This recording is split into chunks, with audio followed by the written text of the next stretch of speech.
అధికారంలోకి వచ్చిన ఇంత తక్కువ కాలంలోనే ఏ ప్రభుత్వము మూటగట్టుకోనంత తీవ్రమైన వ్యతిరేకత చంద్రబాబు నాయుడు గారి సర్కారు ఎదుర్కొంటుంది. అండ్ చాలామంది ఎమ్మెల్యేల మీద కూడా క్షేత్రస్థాయిలో తీవ్ర వ్యతిరేకత కనిపిస్తూ ఉంది. మనం ఈ మధ్య మాట్లాడుకున్నాం, క్యాబినెట్ మీటింగ్ అయిపోయిన తర్వాత గౌరవ ముఖ్యమంత్రి గారు కూడా వాళ్ళ పార్టీ నాయకులతోటి ఎమ్మెల్యేలకు సంబంధించి ఓవరాల్గా సర్వే చేపిస్తే పర్ఫార్మెన్స్ ఏ విధంగా ఉంది అని చాలామంది ఎమ్మెల్యేల మీద తీవ్ర వ్యతిరేకత ఉంది, పద్ధతి మార్చుకోవాలని చెప్పి హెచ్చరించాలని తెలుగుదేశం పార్టీ పత్రికలు, టీవీ ఛానల్లో కూడా బ్రేకింగ్లు వచ్చాయి. ఈ క్రమంలో ప్రభుత్వమే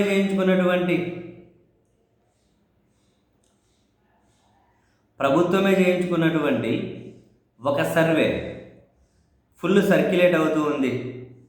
అంటే అది ఒక ఐఐటి గ్రూప్తో చేయించుకుందట ప్రభుత్వం, ఒక ఐఐటి గ్రూప్ తోటి. సో వీళ్ళు ప్రభుత్వానికి ఇచ్చినటువంటి ఒక కాన్ఫిడెన్షియల్ అండ్ సర్వే అని ఆంధ్రప్రదేశ్ యాజ్ ఆన్ 4/4/2025 ఏప్రిల్ 4 ఇచ్చారు ఈ సర్వే నివేదికని. In the following constituency the performance index of the following MLAs less than 30%, and in these 71 number of assembly constituencies the MLAs are facing anti-incumbency in the public, and number of MLAs are involved in, అంటే వాళ్ళ performance 30% లోపలే ఉందట. 71 మంది నియోజకవర్గాల్లో 71 నియోజకవర్గాల ఎమ్మెల్యేలు తీవ్ర వ్యతిరేకత ఫేస్ చేస్తున్నారట. ఎమ్మెల్యేలు ల్యాండ్, రియల్ ఎస్టేట్ మాఫియా నడిపిస్తున్నారట, లిక్కర్ మాఫియా నడిపిస్తున్నారట. MLAs are directly involved in settlements, collecting money as bribe from different organizations in their respective constituencies. Mining mafia, collecting money from contractors, collecting money from small business people and also from government employees. Some of the MLAs are not in touch with the party cadre and not available to the public in their respective assembly constituencies. అని చెప్పి మొత్తం 71 నియోజకవర్గాలు కూడా circulate అవుతూ ఉన్నాయి.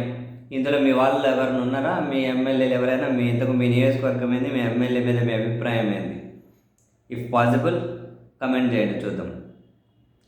71 నియోజకవర్గాలు Srikakulam, Etcherla, Palakonda, Palasa, Pathapatnam, Gajapathinagaram, Nellimarla, Saluru, Parvathipuram, Kurupam, Yelamanchili, Pendurthi, Visakhapatnam, Narsipatnam, Anakapalli, Tuni, Rajanagaram, P Gannavaram, Kakinada rural, Rampachodavaram, Razole, Kothapeta, Ramachandrapuram, Tadepalligudem, Narsapuram, Unguturu, Nidadavole, Polavaram, Chintalapudi, Vijayawada west, Tiruvuru, Kaikaluru, Nuzvid, Nandigama, Pedakurapadu, Narasaraopet, Guntur west, Tenali, Bapatla, Gurazala, Kandukur, Markapuram,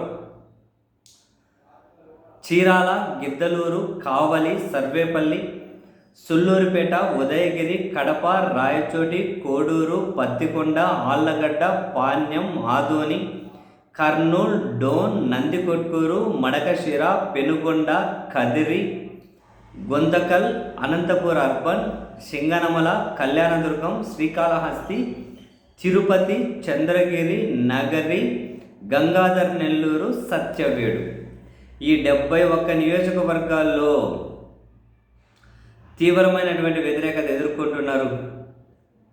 అన్ని రకాల మాఫియాగా తయారయ్యారు అని చెప్పి ఇంత షార్ట్ పీరియడ్లోనే ఇంతమంది పర్ఫార్మెన్స్ 30% లోపే ఉంది వీళ్ళ పర్ఫార్మెన్స్. అంటే ఇంత వ్యతిరేకత ఇన్నిట్లో ఇన్వాల్వ్ అవుతున్నారు అంటే అధికారంలోకి రాగానే ఇంకా మనం ఏం మాట్లాడుకోవాలి? ఇంకేం మాట్లాడుకుంటాం?